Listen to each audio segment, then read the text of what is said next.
सभी धर्मों में सबसे बड़ा धर्म है त्याग नाम का धर्म। आइए इस त्याग को रामायण की एक कथा में ढूंढते हैं। बहुत आसानी से मिल जाएगा, इसलिए मन लगाकर समझते हैं। रामायण का एक छोटा सा वृतांत है।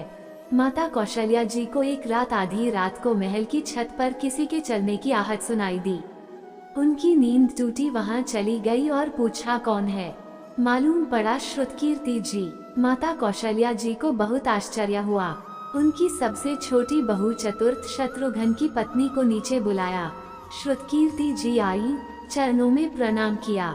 माता कौशल्या जी ने पूछा, श्रुति इतनी रात को अकेली छत पर क्या कर रही हो बेटी? क्या नींद नहीं आ रही? शत्रुघ्न कहाँ है? श्रुतिकीर्ति की आंखें भर आई, रुधे गले से बोली, माँ उन्हें तो देखे हुए 13 वर्ष हो गए। क्या? माता कौशल्या स्तब्ध हो गई। आवाज लगाई, सेवक दौड़े। आधी रात ही पालकी तैयार हुई शत्रुघ्न जी की खोज में। माँ चली, शत्रुघ्न जी मिले। नगर दरवाजे के बाहर भरत जी नंदीग्राम में तपस्वी होकर रह रहे थे। उसी दरवाजे के भीतर एक पत्थर की सेज पर लेटे मिले। माँ ने बालों को हाथ लगाया तो शत्रुघ्न जी ने आंखें खोली। माँ उठे, चरण वंदना कर बोले, माँ आपने क्यों कष्ट किया? मुझे बुलवा लिया होता। माँ ने कहा, शत्रुघ्न यहाँ क्यों है? शत्रुघ्न जी की रोते हुए बोले, माँ भैया राम पिताजी की आज्ञा से वन चले गए, भैया लक्ष्मण उनके पीछे चले गए, भैया भरत जी भी नंदीग्राम में हैं। तब क्या ये महल, ये रथ, ये राजसी वस्त्र विधाता ने मेरे ही लिए बनाए हैं?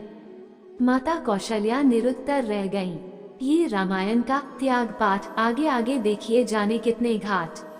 हर पल महसूस होगा जैसे कि यहाँ त्याग की ही प्रतियोगिता चल रही है और सभी प्रथम है, कोई पीछे नहीं। चारों भाइयों का प्रेम और त्याग एक दूसरे के प्रति अद्भुत, अभिनव और अलौकिक है। रामायण जीवन को जीने की सबसे उत्तम शिक्षा देती है। भगवान राम को 14 वर्ष का वनवास हुआ तो उनकी पत्नी सीता माता ने भी वनवास का प्रण कर लिया। वही बचपन से ही बड़े भाई की सेवा में रहने वाले लक्ष्मण जी कैसे राम जी से दूर हो जाते? माता सुमित्रा से तो उन्होंने आज्ञा ले ली थी वन जाने की।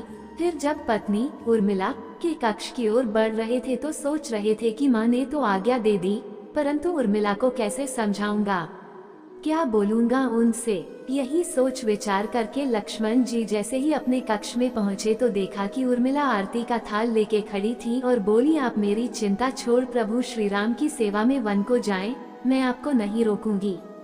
मेरे कारण आपकी सेवा में कोई बाधा न आए, इसलिए साथ जाने की जिद भी नहीं करूंगी। ये हुई त्याग की दूसरी महान भावना। लक्ष्मण जी संकोच में, कैसे समझाएं? परंतु उनके कुछ कहने से पहले ही उर्मिला जी ने उन्हें संकोच से बाहर निकाल दिया। पत्नी का धर्म भी यही है। पति संकोच में पड़े उससे पहले ही पत्नी उसके मन की बात जानकर उसे संकोच से बाहर कर दे। लक्ष्मण जी चले गए, परंतु 14 वर्ष तक उर्मिला ने कठोर तप किया। वन में श्री राम व माता सीता की सेवा में लक्ष्मण जी कभी सोए नहीं और यहाँ उर्मिला ने अपने महलों के द्वार कभी बंद नहीं किए। सारी रात जाग जाग कर दीपक जलाए रखी। जब मेघनाथ से युद्ध करते हुए जब लक्ष्मण जी को शक्ति लगी और हनुमान जी उनके लिए संजीवनी का पर्वत लेके लौट रहे होते हैं, तो बीच में अयोध्या के ऊपर से गुजर रहे थे तो भरत जी उन्हें राक्षस समझकर बाण मारते हैं और हनुमान जी गिर जाते हैं। तब हनुमान जी की सारी बातें सुन कि सीता जी को रावण हर ले गया, लक्ष्मण जी युद्ध में मूर्छित हो गए हैं। ये सुन माते कौशल्या कहती हैं कि राम को कहना कि लक्ष्मण के बिना अयोध्या में पैर भी ना रखें, राम वन में ही रहें। और त्याग की मूर्ति माता सुमित्रा कहती हैं कि राम से कहना कि कोई बात नहीं, अभी शत्रुघ्न को भेज दूंगी, मेरे दोनों पुत्र राम सेवा के लिए ही तो जन्मे हैं। माताओं का प्रेम त्याग देखकर हनुमान जी की आंखों से अश्रुधारा बह रही थी।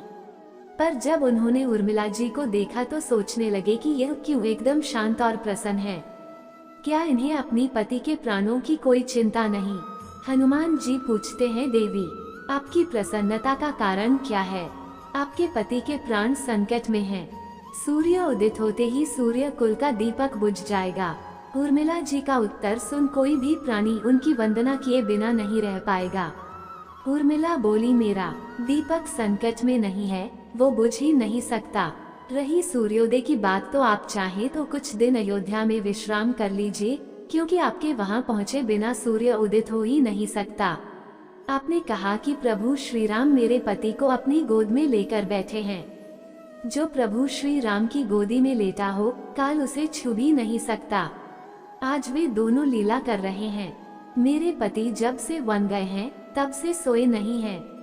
उन्होंने न सोने का प्रण लिया था, इसलिए वे थोड़ी देर विश्राम कर रहे हैं, और जब भगवान की गोद मिल गई तो थोड़ा विश्राम ज्यादा हो गया। वे उठ जाएंगे। और शक्ति मेरे पति को लगी ही नहीं, शक्ति तो प्रभु श्री राम जी को लगी है।